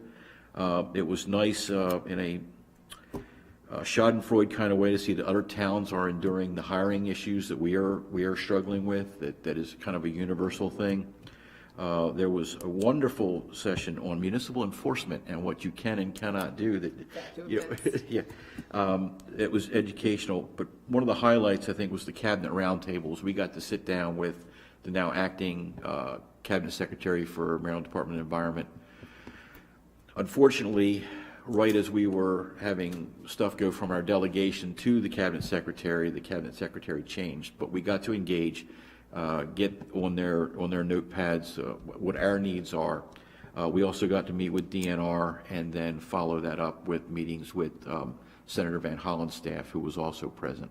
And I'll use that as a segue into, as you know, we had Councilperson Kaiser and I started out meeting with a lobbyist and then trying to look for different ways to get funds for our wastewater treatment plant. Over 500 people applied for federal funds. 50 made that cut. We are on that list. The full amount, the $4 million that we're asking for, has gone through to appropriations. And so that'll go through markup on the Hill, and hopefully we survive that and we'll get the money. We don't have it yet, but we've got over that first hurdle. So we'll continue to push for funds for our plant. Part and parcel to that, we met with MDE yesterday via Zoom. It was informative. They have not scored the allocation. The pieces that we need them to approve are moving forward for public comment, which is tethered to our federal requests. They used a 4-letter word with me yesterday, which was loan. So we are continuing to go forward. They have asked us we need to update or amend the county's master water sewer plan. We have to put our fields in to priority funding areas that we're interested in for a spray field, and we have to update our comprehensive plan and the county's plan so that they show the request to go to 1 million gallons per day. So the plan that we had approved is the old comprehensive plan, which we had to use. So now we need to amend that. As you know, we're working towards that new plan that will show these new things, amend the county's plan to show these new things. We did express to them that even with going to 1 million gallons per day. It still does not meet the goal of the comprehensive plan, which would require 1.25 million gallons. So it's not, we know this would be a 2-year administrative exercise until we get to put a shovel in the dirt. So this is just one of the next iterations of what they're asking us to do. So we're going to do that. We've already got the language that we need from the county. I'm meeting with, as I mentioned, Todd Mon next week to cover a range of issues, to include that we need them to move forward expeditiously with this. It is in our interest, and it is their interest, because they are asking us for allocations for the detention center and for White Marsh. So we really can't move forward on their request if they're not going to approve what we need first. So it's a win for everybody, and we will continue to push in that direction. Can I ask a question real quick? Sure. So on that note, because the county did just approve its comprehensive plan, do they operate on amendments? Yeah, they do plans? work on amendments. There's another cycle, I believe it's 19 July, Kip. So we're pushing to get our language for that next piece. The state did encourage us to say, move forward with planning and design. They're paying for that. We've looked through the procurement that we went through for the PER, and we believe that applies, that we can move forward. As the state said, you can move forward with the people you've used for that. So it saves us money for having not to go out and rebid, but that's our next step. Lots more to go on that. This is some of the best news of the night. Back in the beginning of the budget process, we had talked about locking in the interest rate, or that there was an opportunity for council to approve the variable interest rate, which is what you elected to do. At the time, the rate was 0.33, and we were making $35,000, rough order of magnitude, a year in interest. Shortly after that, the Fed upped the interest rate by 50 basis points, and we went up to 0.83, and our revenue went to $90,000 per year. The recent increase of 75 basis points now puts us earning $172,000 per year in interest on our accounts. I've asked finance to show me what 50 more and 75 basis points will look like, and then a further 50 and 75 that go on top of that, to see where we may be this year if the Fed continues to increase rates. The best part of that is common consensus is if they start to say we've got inflation under control and start to spin back, that they will do it in quarter-point increments, 25 basis points. But once we get wind of that, we can lock in at the high rate and continue to earn this interest on our accounts, to include the permanent fund, which is part of this estimate. So we've got the town's money working for the town, much better thanks to your vote. Here, here. As Eric mentioned, I met with the Chamber of Commerce, Linda Friday, and Heather Tonelli, and I've had some exchanges, and we're going to meet with them to kind of increase our where we're woven together as far as interest and economic development between the county and the town, and make use of that resource. As I've talked to some of you, we are not going to extend the contract forward for economic development, and I will ask that money go towards consideration, or I would like to use it for a second grant writer. We had a number of interviews, we had a number of applicants.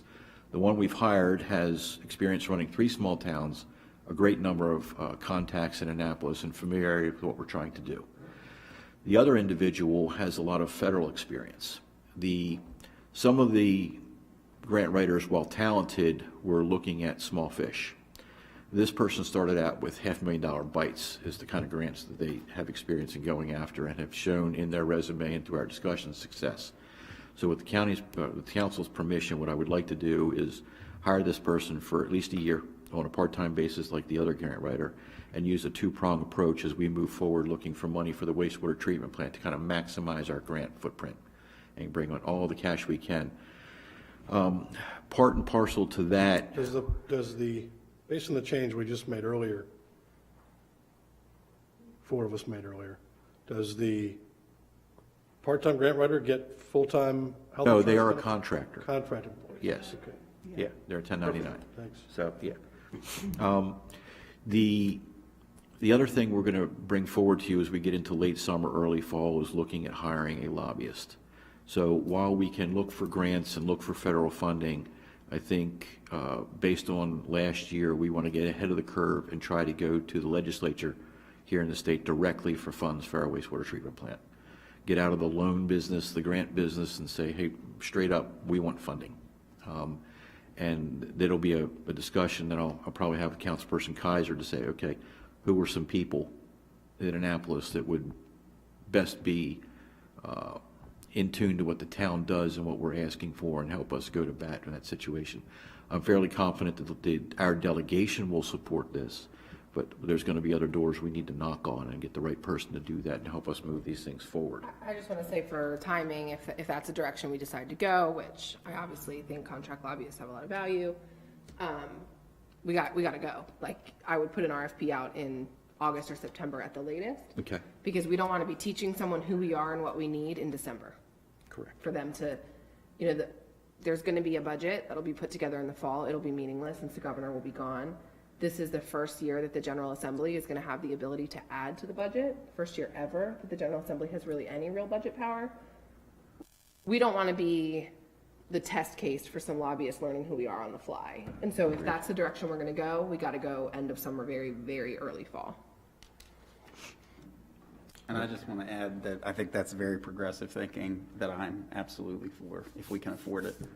Yeah, and two other issues. One of the discussions I had at MML was Columbia Southern University. It's an online university with kind of an asymmetrical course lineup that you don't have to log on at certain times or it's self-governed. When I start looking at our challenges with keeping staff, they do a thing where if you sign up to be a partner with them and there's no obligation on our part, they reduce tuition by 10%, and we can then provide books for free for staff members that would like to continue education. As I mentioned during the hiring process, what I want is not that we don't offer jobs at Centreville, we offer careers, and kind of dovetail that. We're going to mature this, but I want to bring it to your attention. It's something that I will put together for you. And then lastly, I had a informal conversation with Jack Ashley, and what I basically asked him was, could we work a private-public partnership to put solar panels on top of his self-storage units that will support that, and what would be involved there? He's amenable to it. We'll of course have to work out the details, but I think it would help increase our solar footprint without having to need the property, such as the park. I know Councilperson Klein had talked about that over in the business park with some of those large warehouses putting that, and I'm going to pursue that with some of the members over there, the businesses, to say, can we do something along that line? I think that's enough for tonight. Any questions? Chief of Police, Savoy, how are you, Chief? Just the overview of our activities down at the police department for May of 2022. We were up by about 200 calls for service this time last year. We're up about 400 calls for service year to date. We had 3 arrests last month, a couple of DWIs and a warrant arrest. We attended some special assignment training. We continue to transition to the new CAD RMS system that the county launched. We also attended or set up for the farmers market. We had one officer attend Child First training, a week-long training on responses to calls that involve children. We also had a couple cars in the Queen Anne's County High School Senior Parade, and most recently we assisted with the Drink Maryland event this last weekend.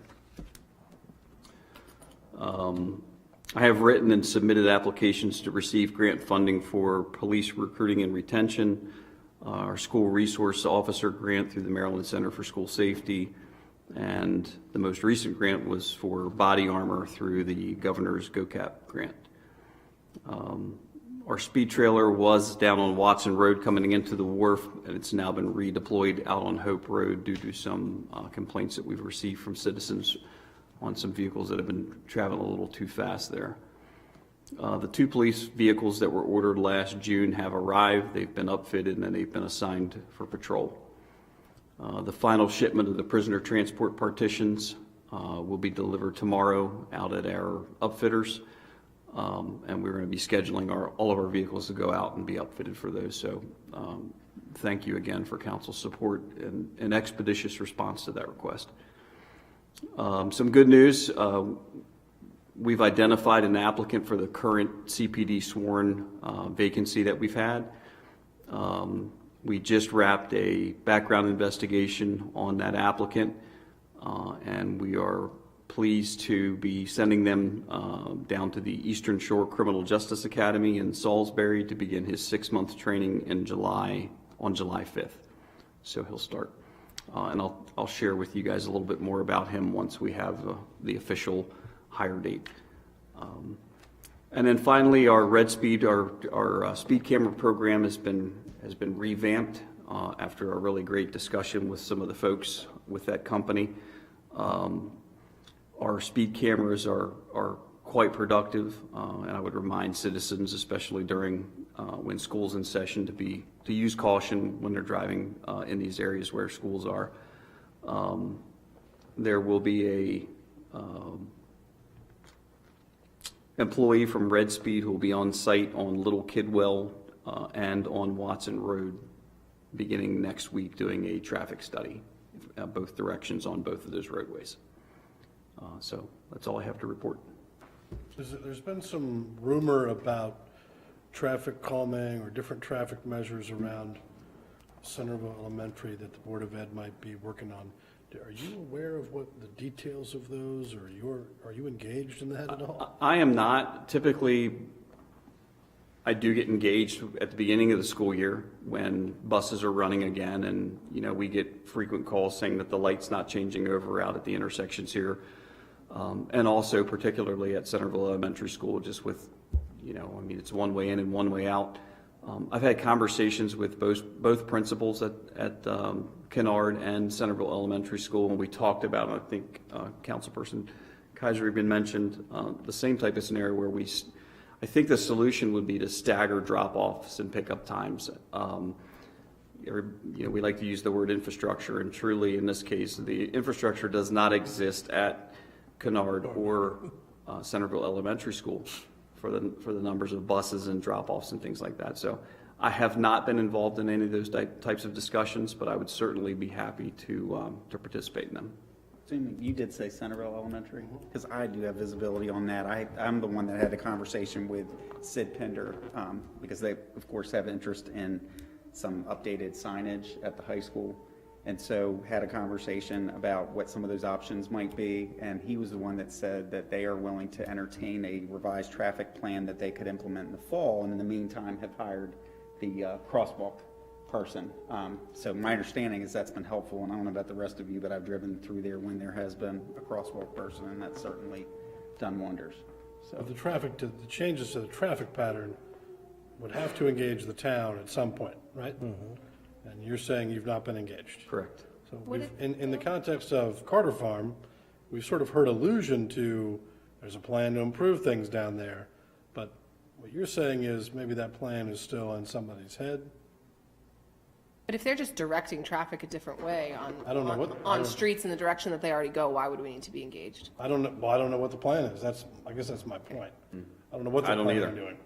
I did brief a couple meetings ago that this was a conversation that I was engaged in, where I was going to try to help get those people involved, which would include the chief, obviously.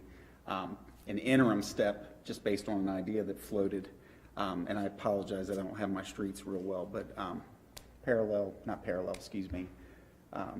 intersection to Chesterfield. Draper. No, not Draper. Next one down. Glendale?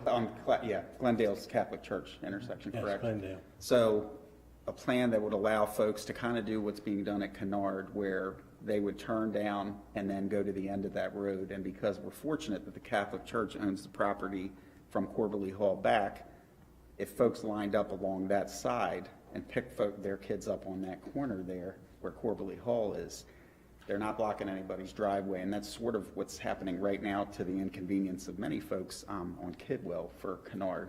Folks are kind of lining up along On Little Kidwell. and then have some sort of signage that potentially could say, between the hours of pickup and drop off, buses only on Draper Lane. So it's a concept. There were other things going on, but to your point, obviously our chief would need to be involved, and I wanted to see kind of what our town staff were thinking. I know there's some activity going on at the end of those two streets back behind Chesterfield right now toward the end. So I don't know what this concept might do to mess with that in a bad way, but that's kind of what is percolating. Can we go back to Red Speed for a minute? You said someone will be out on Little Kidwell. What is the timing of, we approved a speed camera there at this point 5 months ago. What's the timing of actually getting a camera deployed on Little Kidwell? You have to ask him. I don't want to give you bad information when I don't know the answer, and I'm not No, I going to appreciate filibuster. And I can tell you, there were some issues with Red Speed, and the last conversation that I had with them prior to then being on a conference call with the CEO of that company and some other important folks was, if you don't get this stuff fixed, then we're going to move on to somebody else. And then we had a very pointed conversation with I wanted the boss to be on the phone and demanded that we get this program up to speed. Great. And since that time, they have gone above and beyond to get this program back to where it needs to be. And we're seeing that not only with the equipment that's being replaced and upgraded to our current camera systems, but the level of communication has been incredible since that conversation. To include emails every time that they're on site. If they come into Centreville to change a battery in a unit, I told them I wanted to know about it, and they've done a fantastic job. I have renewed hope that this program is going to continue to be successful. I will get you an answer on when this camera is going to go up. I appreciate that. I feel like the speeding on Little Kidwell has gotten worse, and I just live in fear of when they open that up to Vincent. I will follow up on that immediately. Thank you. And we won't put it in somebody's front yard. Please not mine. Once it's done. Anything else? No? Thank you. Thank you. Thanks, Chief. You bet. Town Attorney?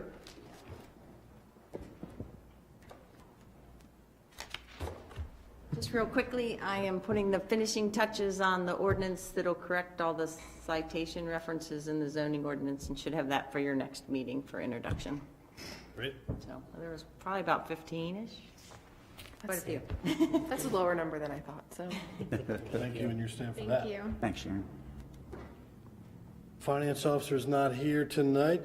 Director, She couldn't be here, but I will take advantage of that time to tell council real briefly that tremendous strides have been made on painting the town hall. If you want to see pictures, I can show you afterwards, but it looks a lot cleaner. Since you didn't report on it first, I was going to report on it during mine.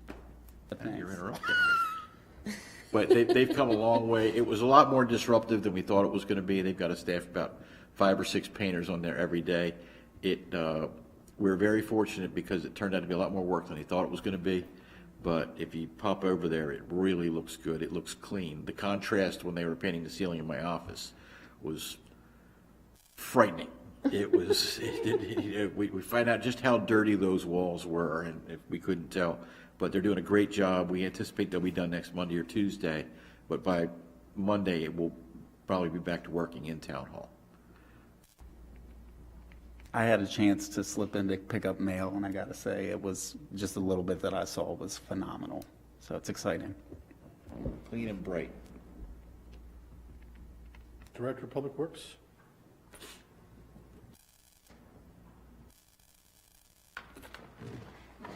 Just for the record, I'm not talking trash here. Leave that one alone. That was a double entendre. Very good. Okay.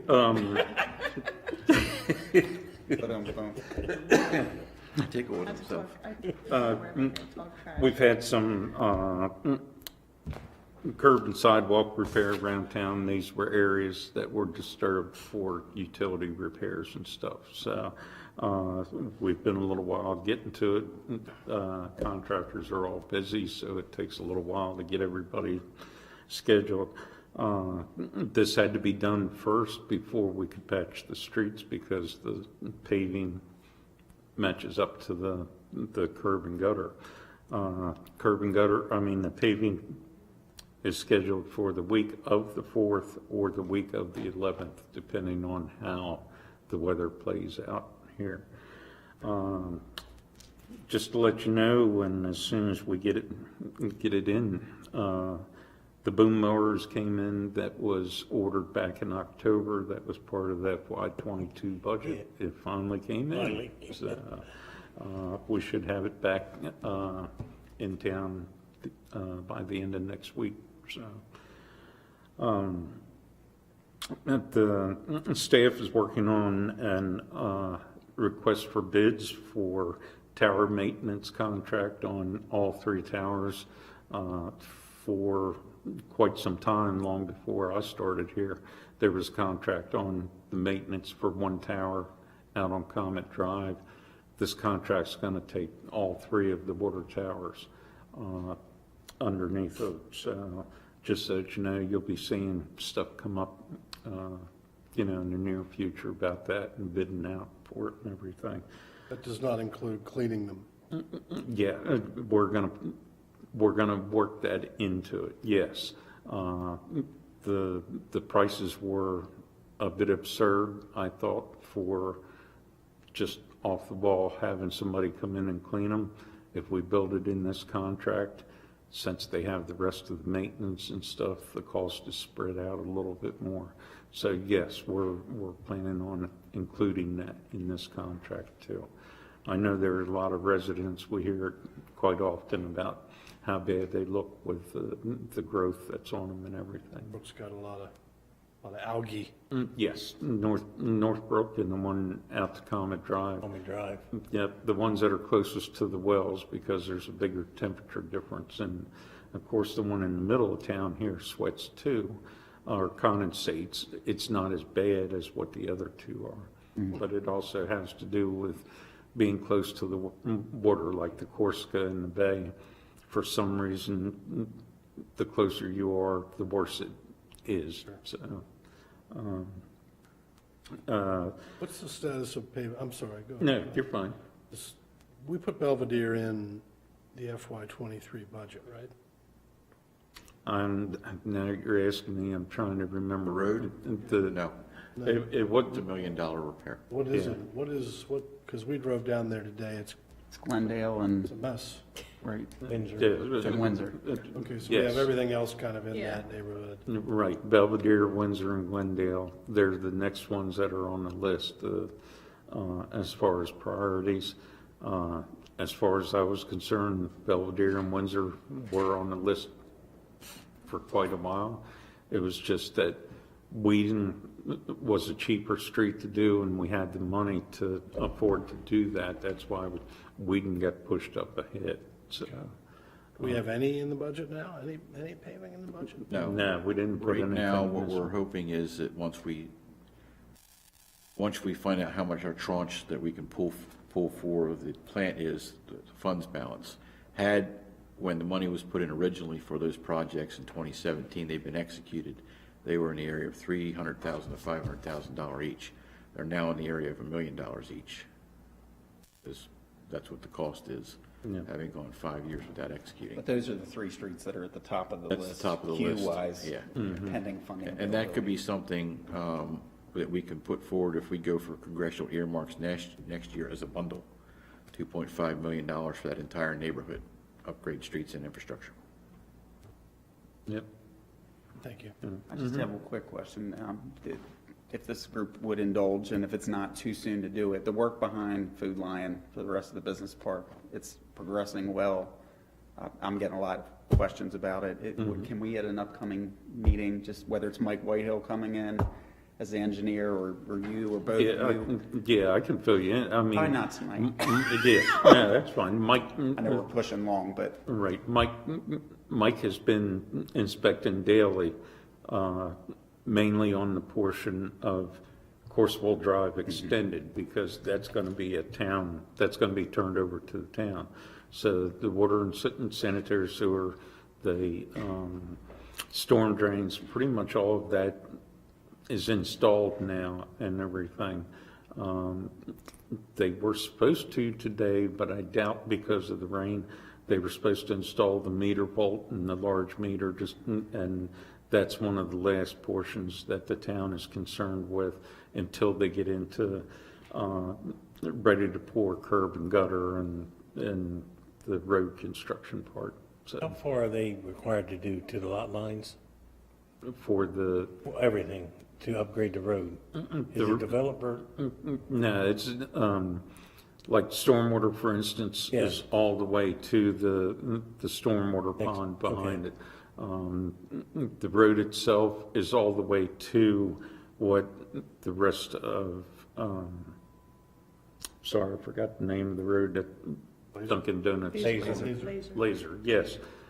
It's all the way to and beyond to the far side of Laser, so that it allows for a turnaround Okay. there. So, yep, and full road width. The only thing he's building back there now is a spec-built flex warehouse, right? Correct, yep. He doesn't have a tenant for that, necessarily. No, my understanding, he doesn't, I mean, that was at the beginning of the project. Whether he does now or not, I don't know any different, so, but they're moving along very well on it, so. Yep. Next thing on my list, the consumer confidence report has been finished. The state has reviewed it. We have it on our website for all the residents. It's posted, and it'll be in a newspaper this week. All of this, of course, is state mandated. The verbiage in this is state mandated language and everything. So, but we're all on top, and we'll be sending the certification out this week to MDE to let them know that we've done our due diligence to deliver it to the customers. DPW staff assisted with Drink Maryland. We had two staff members here taking care of the collecting trash, helping set up and take down, assisted with that function. We have our code enforcement inspector, Mr. Robert Davis, is starting to inspect and enforce the fog ordinance, fog being fats, oils, and grease. Mainly, it mainly looks at the commercial restaurants to make sure that their grease trap is maintained correctly and everything. The plan is, this hasn't been enforced for a while, so we're working on it and giving them 90 days to come into compliance and re-inspect again. The I&I study, which Davis Bowden Friedel have been working on for us, is hopefully coming near to an end where they'll be ready to get us some information. Right now, they're putting the data all together from that's been collected from the meters and everything. So hopefully we'll have something soon for you on that. The last thing on my list, the water meters were read this week, so utilities bills will soon be going out. So just a reminder. Thank you. Thank you. Thank you. Human Resources Manager. Good evening. Hello. So I just wanted to kind of update you on the staffing. So we hired another employee to the Streets Division on Tuesday. I completed the onboarding with that employee, and we have 3 candidates in background. So working on that. We still have 2 wastewater vacancies to fill. We did have interviews today, and we're just kind of evaluating the candidates right now. And renewals have been completed. If not, they are going to be done by Monday as far as getting all of the plans signed and sent off for insurances. Since I handle all the health insurance, property and liability, and workers' compensation. So all of that's taken care of, and then the audits will start up here in a month or so. So prepping for that. CDL update. So we have 2 of our employees that are scheduled for August 15th to attend the CDL course at the college. I'm actually in communication with the executive director of the Upper Shore Workforce Investment Board to ensure that we can try and expedite the process with a lot of our onboarding employees that are just coming in. I was informed that they will have to go through a background process, and I'm working with him to eliminate that process if we are holding the background within a reasonable amount of time. So he did agree that that was a good idea, so we are working towards trying to smooth out. And then just the continued review of the personnel manual, where I'm working now with, more closely with Sharon to ensure that it's pretty much opening a can of worms of just making sure that the policy process is being handled appropriately and correctly and also efficiently, so that employees are being made well aware of any future policy changes that are being made and how to create that nice, foundation process. So that is hopefully coming up with another review, and just in the next few months, it's kind of like a save the date, but in the next few months, we will, Chip and myself and Carolyn will certainly be kind of reviewing or coming up with, some good performance plans, training programs, things of that nature. So that's kind of just coming in the pipeline in the next few months as well. So. Great. Thank you. Those are my updates. Thank you. Thank you. Town Clerk, I'm curious, how is the town hall improvements looking? How's that? They look wonderful. I have pictures if you want to see them. And Come first. You're interrupting her now. yeah, actually everything is completed except for my office and Crystal's office. So we may not be able to come in next week. We're not sure yet. All week? All week you need off? Maybe, I'm not sure, not sure yet. Long holiday. Yeah, we have been, it's actually kind of been, I know the Kip and Linda and Karen are probably like, we're very noisy people, I think, and they're not used to that. So I think they'll be glad when we leave the wharf and go back to our own home. Yeah, we're all sharing offices and stuff. But it's actually been kind of nice all being together. I've kind of enjoyed it a little bit. Yes. Summer camp at the wharf. Yes, yeah, it has been, so. We're all sharing the Wi-Fi connection. Yes, sharing the Wi-Fi. But no, the painting looks fabulous. I was in there this afternoon before I came over here, and they are quick and they are doing a great job. It looks like a whole new building in there. Carpeting next, is that? That's next, yeah. Yeah, it does. It looks great. The one thing I'm not sure that I mentioned last council meeting, and I meant to, is that we have completed, all 10 boat slips are rented. We did go through the wait list pretty quickly. I think I went through probably 20 to 30 people on the wait list.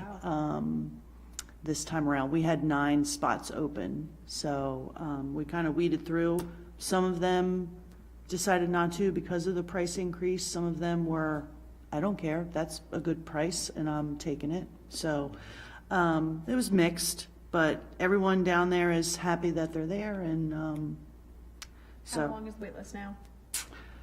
I want to say I'm about around 40, a little over 40. We were over 60 before. So MML, I wanted to just thank the council for allowing us to attend that. It is a great conference. Yes, Ashley and I attended a very riveting Open Meetings Act session. But yeah, it was good. It was good. As fun as watching paint dry, though. Not as fun as that, which I've done that this week too. So, and then I don't think that Chip mentioned this. The last meeting I talked about, we submitted a letter of intent for the grant with Queen Anne's County Maryland Rural, I can't remember the name of it. But we submitted a letter of intent to move forward with an application, a grant application through the county for parts of the wastewater treatment plant upgrade that will not be covered by MDE that we know. And not all of them will be covered, but, so we received word that we are now able to actually apply for that. So that application's due next week, so we will be working on that. So that's all I have. Thank you. Moving to a second citizens forum. We'll dispense with the further reading and just say citizens are requested to keep their comments to 3 minutes. All right. We'll move on to council roundtable. Councilperson Kaiser. I have nothing. Councilperson Johnson. I have nothing. Councilperson Anania. I have nothing. Vice President Keel. Getting off that lucky. Tell it to us, Keith. I only have one thing. Our paving job has been moved. It was supposed to be done in July. It'll probably be August or September now on 213 from Mill Stream to 301.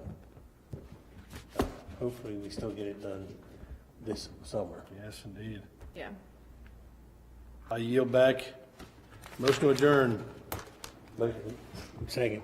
All right.